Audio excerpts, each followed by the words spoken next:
All right, everyone, welcome to this edition of What Drives You. I am one of your co-hosts, Stan Winhorn, and with me, as always, is my good buddy and co-host, Carl Bauer. Carl, say hello to everybody and tell everybody where are you in the country? You're out and about again. You're traveling. Yes, yes. Another remote episode for me. Thanks, Stan. Thanks everybody for joining today. I'm in the lovely Palm Desert, California. I've never been here before, but Nice. Palm Desert's awesome. it's toasty. Beautiful Let area. me just say that it's toasty. So if you hear an air conditioning kicking on throughout this episode, I apologize. But excited to be here. Give it another month and tell me how toasty it is out there. It's beautiful, but it's hot. Yes. Excited to Well, hear from you our new friend, though. That's what I'm excited about today. Yeah, well, you just Thank heard her beautiful you. laugh. We've got a special guest with us today. All our guests are special, but I got to meet Roxanne, I don't know, a little over a year and a half ago, and we've just become friends. And she's such a dynamic lady, an entrepreneur. I'm going to go ahead and say an advocate for her fellow females, and is just doing amazing things with her life. Welcome to the show, Roxanne Massey. Thank you for having me here, both of you. I'm excited. She's a darn good dancer too, if Mhm. I may just throw that in there as well.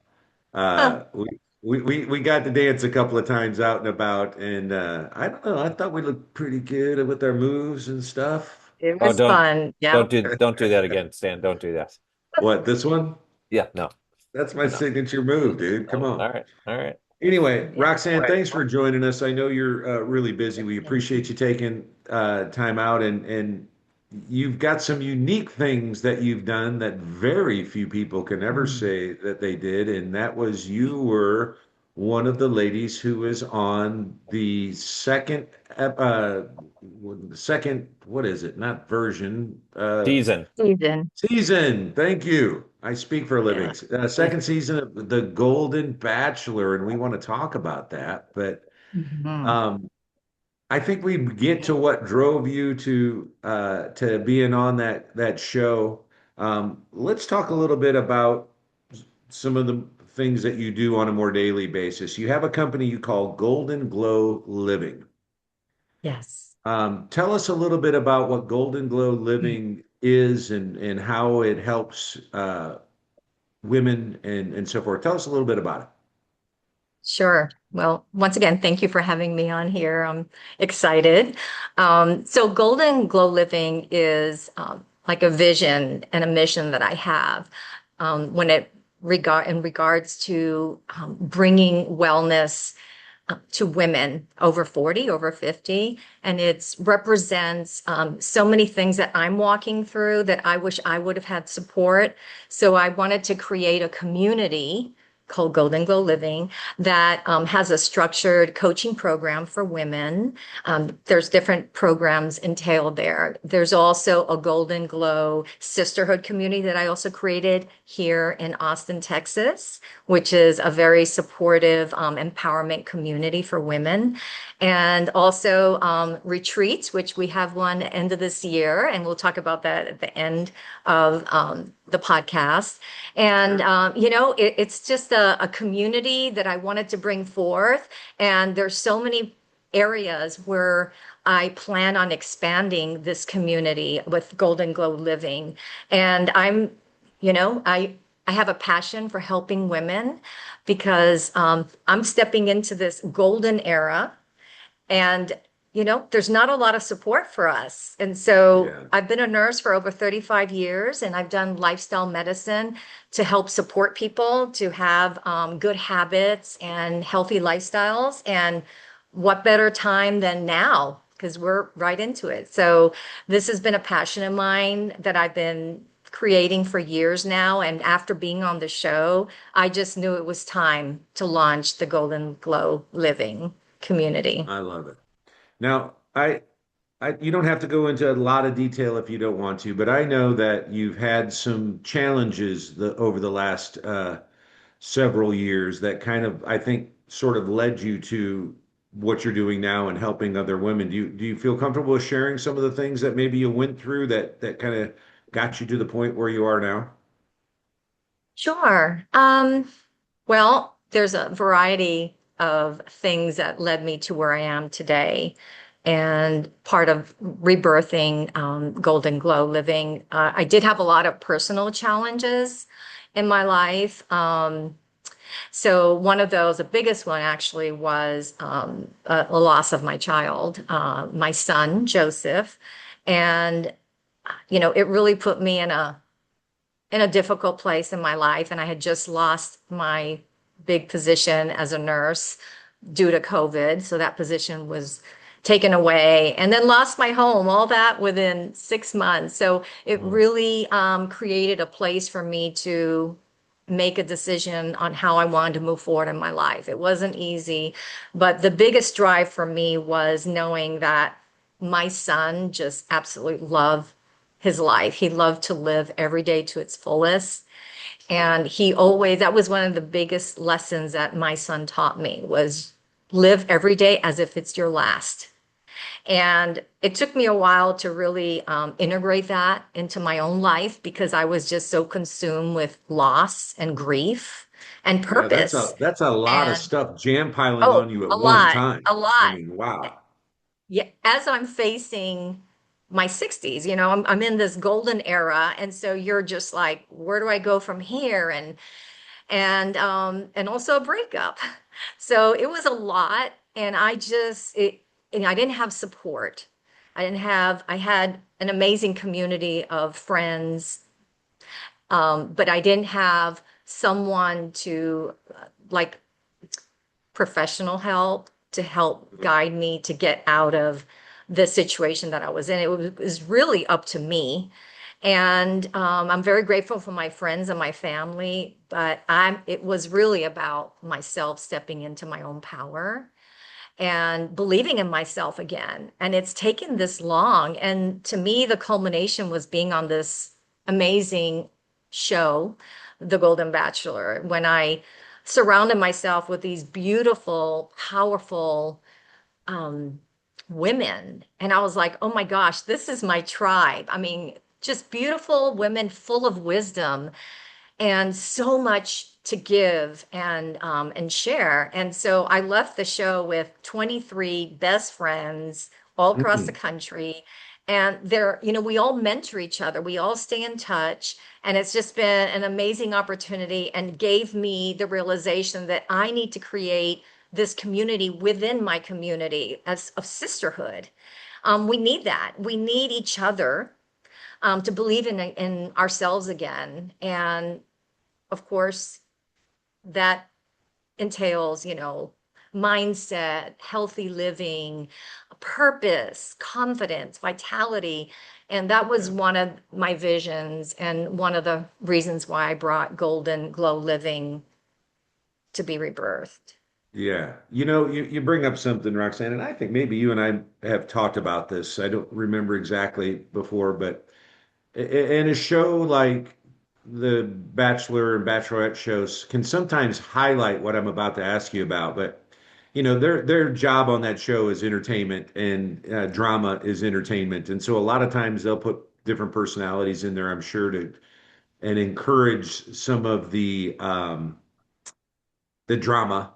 But apart from the show, I'm always surprised to see in many cases how women, I don't know if they feel like they're in competition with each other Mm. or if there's, some jealousies involved. And I'm painting with a very broad brush right now. This isn't all women or anything like that, but I've seen it enough to where it just seems like I don't understand why women don't have each other's backs more. Does that kind of make sense? I mean, do you find that is the case in life itself? Um, I do. I've noticed that, but I have to be really honest. I surround myself and I attract very powerful women that have transcended that part of themselves where they feel like they are in competition or have jealousy. I Mm, know a lot of younger women probably have the need to have the attention and feel certain ways. But to be totally honest, the women that I've attracted in my life are very powerful women that are very confident in themselves.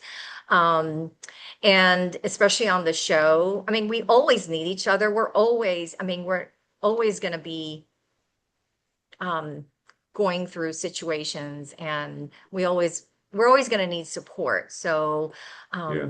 I just feel like creating the community that I'm creating and being surrounded by powerful women that were there in an authentic way to step into our own power and see that power within each other. So that's one of the visions of Golden Glow Sisterhood is like, I see who you are, and we reflect that back to them so they can be the best version of themselves. Yeah. That's what I'm wanting to attract, and that's what I attract in my life.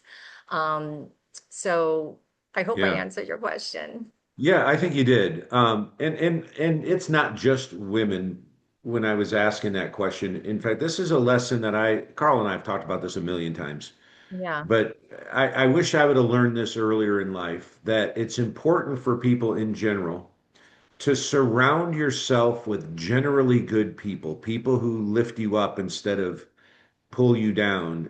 You got to get rid of the emotional vampires as much as possible. yeah, And when I finally got to the point where I'm like, okay, and recognizing red flags with certain kinds of personality types that just don't lift me up. When I finally got to the point where I was really recognizing it and made a conscious effort to surround myself with good people, man, my whole life just blossomed. It's just amazing, I think, what happens when you are conscious about who you spend your time with. Um, I totally agree. I agree with that. It's just knowing who you are. That's one of the biggest things. If you know who you are and you know your values, your morals, your boundaries, you can be surrounded by people and still be in integrity. But eventually, those people that are not, and they see that, they'll kind of naturally weed away because, Mhm. you're just going to be attracting like-minded people. Right, right. So, It's in, Carl, I can got a I, question for you. Oh, go ahead, Carl. oh, You have a I question? had a comment, yeah, yeah, comment more. Well, I guess it's a question too, but Roxanne, it's interesting to me that you spent 30 plus years healing people or helping heal people. Then you had all these tragedies hit at once. Like the show is called What Drives You. What you could have in that moment after those three, four things hit you, just like given up. And that always intrigues me of the human brain and human attitude and human condition. What made you, and I'm not saying it was instant. I'm sure there was some time in there, but what made you like continue on and chase the hope and chase the purpose and continue as opposed to just burying yourself in your car or home and just giving up? What was that? It's a great question. So Carl, like after my son passed away and everything happened in a sequential way, um, I was homeless too. And so someone came out of the blue and said, "Hey, I'm in Peru and I have this amazing retreat that's empty because of COVID. You're welcome to come here and stay." So I took within 3 days after I closed on my house and sold it, I went all the way to Peru and stayed there for almost 3 months by myself on the top of a mountain in a Wow. small little town outside of Cusco called Pisac. And Daniel Gutierrez, thank you. He was such a gentleman along with his wife to allow me to stay there. And it wasn't because I wanted to be a tourist. I just wanted to be alone. And it was just me and God, just to really get recentered and to see, where do I go from here and how does my life make any sense at this point? And really, those were very transformative weeks for me. I didn't have all the answers, but I knew by the time I left, even though I was coming back to Austin, but I still didn't have a home and I didn't know where I was going to go, didn't have a job. I just knew that very clearly that my son wanted me to live in purpose and live the best life possible. And it's just like everything in life. We make a choice. So I can live in misery for the rest of my life, which I've been involved with many, many parent um, parents groups that have lost their children, and many of them are stuck and live in a state of despair. And I knew that I just had to make a choice if I wanted to uplift myself and take all of this pain and transmute it into growth and power and to make an impact. And plus, I always see my two grandchildren. I have an 8 and a 10-year-old grandchild that they deserve the best of me, right? Mm. Because we're still raising them with my daughter and my son-in-law.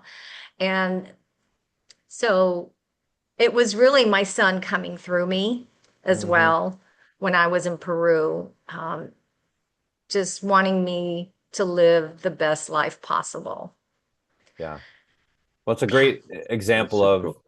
but just kind of what I was referring to is that if we could bottle up that moment or that energy or that hope that made you go from, all right, snap out of it, Roxanne, I got to go have a purpose. I got to show hope. I got to create this community versus the opposite, which could be Yeah. tragic even, Sure. people taking their own lives and, living in misery, as you said. So good job. Yeah. Well, Yeah. we've got just a Thank you. short time left here with you, Roxanne. But Carl, have you ever watched the Bachelor shows? I had, Any of them? Are you a my member of Bachelor Nation, Carl? I am not, but so Roxanne, I live with my wife and my younger daughter. My older daughter's in New York. She works for NPR. They are bachelorette addicts. So they probably saw you on there and probably know they're going to be very excited when I tell them I got to meet you momentarily. But yeah, they're love it. I did watch. I'm trying to think which came first, Bachelor or Bachelorette. Was it Bachelor. Bachelor? Okay, I did watch True Confession, Full Confession, the first season or two of that, and it just to standpoint that's the extra drama that was all involved in there. I'm like, I love reality shows. I love Survivor. I've been watching, but the extra drama that they try and mix in, it is troubling to me. So I've Yes. retired. Right. Right. There Well, you go. Well, Roxanne, it go ahead. was a Tell choice us a that little bit I about it. made. Yeah, it was yeah, when I got on the show, it wasn't an easy task. There was oh, okay, I can't say. I was almost said something I probably shouldn't have said, but the bottom line is I knew that, I don't go both ways and I was probably going to be neutral, and which is exactly how I portrayed myself. I just was excited about the experience and all the breakthroughs that I had while I was there. So, um, yeah, Well, the it was connections great. to me, I don't know if you guys watched this. They just did the 50th anniversary of Survivor, and to see those relationships, which you alluded to, right, with your new girlfriends from the show, they just have hundreds and hundreds of friends in that Survivor community. I'm sure in The Yeah. Bachelor and all these reality shows, because no one realizes that, we put this thing on for half hour, an hour a week, but there's hundreds of hours that go in behind this, and you're like a family. So it's really cool. Yeah. Yeah, I It think it's a lot is. like doing a play, like when I was in theater and stuff like that. You bonded with the people that you were doing this creative thing with. I've told Roxanne this already, but Carl, I'm just so proud of Roxanne as her friend.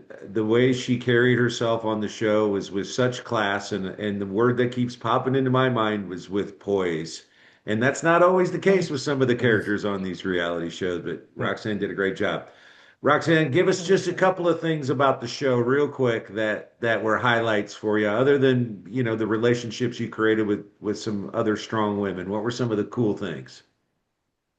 Oh, well, we always had some great experiences. We never knew what was going to happen that day. And so, yeah, it was just being present and being open to whatever was going to come that way and being ready for the next rose ceremony. But the biggest thing was the sisterhood once again, and being in the mansion and being with all these incredible women and having, breakthroughs, because there's a lot that's going on, and I had some challenges while I was there, because it was my son's heaven anniversary, and so I had so much support while I was there from the producers and the women. And it was just, it was a transformative time for me as well. Not just because you're on this dating show, it was so much bigger than that. And Yeah. a lot of times, people don't get to see that part, but it's okay because it was my experience. It was for me. Yeah. Right place, right time for that. So all in all, you're glad you did it. It was overall a good experience. It was a great experience. I'm very blessed that I had this opportunity. Nice. Well, unfortunately, I've got a hard stop here, so we're gonna have to move this along. Yeah. Carl, you want to do the three questions real fast, and we'll wrap it up. Sure, these Roxanne they're not tricky. This is real simple stuff. And because the show started as a kind of an auto industry conversation, it's morphed into much more. So thank you for being on and sharing what drives you in life. But we kind of have this cornerstone three questions. We call them rapid fire. So what was your very first car? Fiat that I shared with my brother, Nice. a white Fiat. Cool. And I bet you it was broken down a lot because they are. Always. It was always broken down. What was your favorite car of all the cars you've owned? My favorite car that I've owned is the one I have currently, and it's a very simple Jeep Wrangler, and it's turquoise, It's the color of and your shirt. I know, Yeah. I You love would it. blend right in with your Jeep right now. That's awesome. I know. So I love my Jeep Wrangler. I'm kind of simple. Well, they're cool. They're fun. And then if you had no issues with budget or sky's the limit, what would be your dream car? So my dream car would definitely be a yellow Corvette. Hmm. A Mm. yellow Corvette. So my father owned, when he was alive, he owned an auto dealership. And as a little girl, he would take me in this yellow Corvette all around the island. We lived in St. Thomas, Virgin Islands. For whatever reason, a yellow Corvette has this powerful significance. So one day I'm going to own a yellow Corvette. All right. Yeah, that'll be That'll awesome. that'll be a whole other episode, by the way, Roxanne. You just opened a can Oh of worms yeah, with right. car stuff. So Yeah. yeah. All right. So, Roxanne, at the end of every episode, we like to ask people for their words of wisdom. Some people frame it as if you were talking to a teenage Roxanne or words that you Yeah. live by. What kind of words of wisdom do you have to share with our listeners? Wow. That would be a whole nother show. But I think what I would say is just to know that no matter what phase in life that you're in, that there's always the best version of you, and that nothing should be able to stop you from being that. And, you know, we have different eras in our life. So just embrace where you're at and really step into your own power. Like Hmm. that. That's beautiful. Roxanne, thank you so much. We appreciate you coming on and sharing some things. I have a feeling we could do a whole nother episode with you and talk a lot more. In fact, maybe we'll have you back in a few months. Yeah. We'll see I how would love Golden that. Glow is going. Carl, thanks, buddy. Always good to see you. Yes. Everyone, Thank thank you you. so much for Thank joining you. us on this edition of What Drives You. And as we always like to say, remember, be good humans to each other. See you next time.